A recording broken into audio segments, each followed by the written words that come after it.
I would be careful about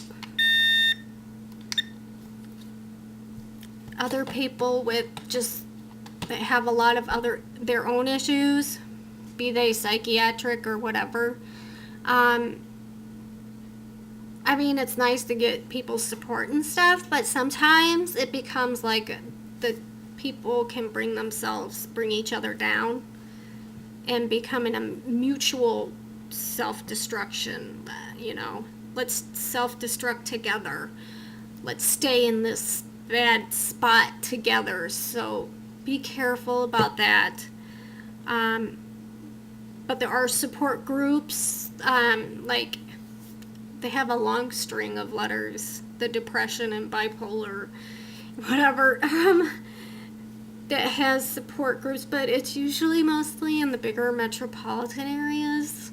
Like, I'd love to go to the one way out in the city, but it's like an hour, or way over an hour for me to get there. Which would have a mediator, which wouldn't allow something like that to happen. Also, be aware that sometimes if you become too much for someone else who has a disorder, a psychiatric disorder, or their own issues, they may even choose to avoid you or tune you out. And it's not to be mean, it's not to be cruel or insensitive, but it's to save themselves. So, and I said the therapy, not everybody can afford that, but a lot of places might do some sliding scale. I might be needing a tune-up here, maybe.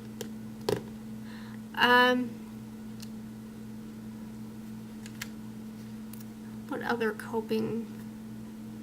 You know, like any time you're having a big change in your life, it's not a good time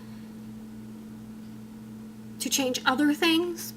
You know, like, it's never in like medication or moving or, you know, like, try to, if you can, do one major, you know, like one big thing at a time. You know, try not to make big decisions until you really feel a little settled with the changes in your life, because you might be more influenced by a pessimistic mood or a too optimistic of a mood at the time. And I'm not really quite sure what this video was supposed to be about. Dealing with life events, I guess. I really don't think that it would have been very helpful, because sometimes life just sucks, and sometimes it sucks really bad for a really long time. Because, like, one time I had a depression, and it was like bipolar depression compounded by situational depression for well over a year straight. I mean, it was just pathetic. And after that, it seemed like every year something new was major and new was taken away from me. So I was always in a state of picking myself up by the bootstraps and just to have myself knocked down again. And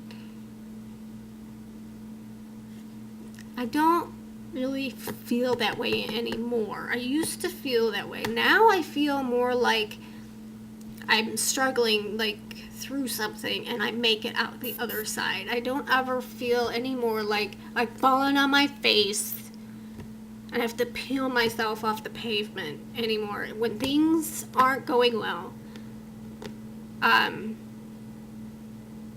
just consider everything going on outside of me, things that I have no control over, as like fog, you know, and I just had to struggle my way through it, and I got through the other side. It took me 3 months, you know, but there is always the other side.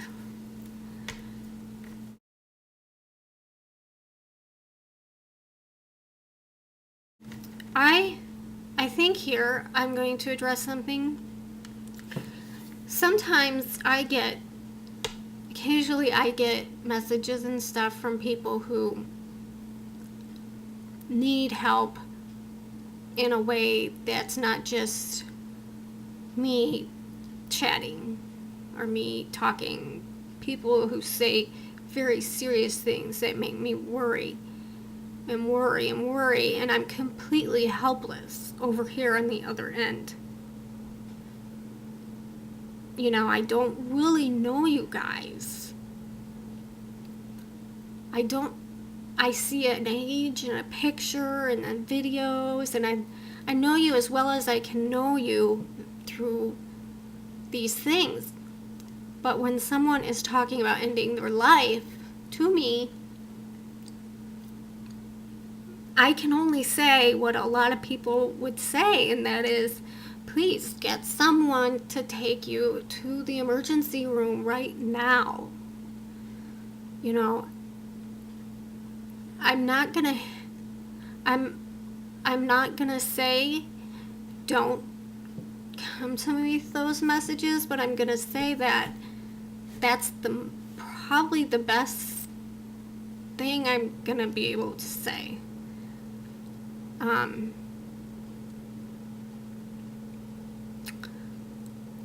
Because, you know, I've been there. I know what that feels like. And to reach out and really need somebody there. But I'm not there, you know. I'm way over here, and that's the most I can do to help. That's the best thing you could do in response to me, is to actually do that. You know? Okay. I have a few minutes here. Hold on.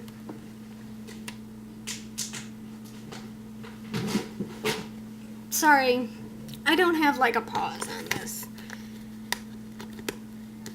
If I can find what I am looking for before the video is over, then maybe I'll read it. Okay. Well, here's one. Way back when I was first diagnosed in the mid-90s, I was diagnosed, I was in this manic episode, and I wrote this like bunch of poetry that I've not been able to write much. And I'm not good at reading, and I'm not saying it's good, but I did write some about bipolar disorders, so I'm going to read a very short one. I am dangling from a thread. I couldn't hear what you just said. I'm not listening. I'm spinning and smiling as the world turns around me. I'm moving with royalty. Don't you want to see? Don't you want to be with me? The sky is warm, the air is light, the sun is friendly, and the people are bright. Don't you want to see? Don't you want to be with me? And that was that one. I thought about taking out the first don't you want to see. Anyway, so maybe next time I'll read another one. Okay, bye.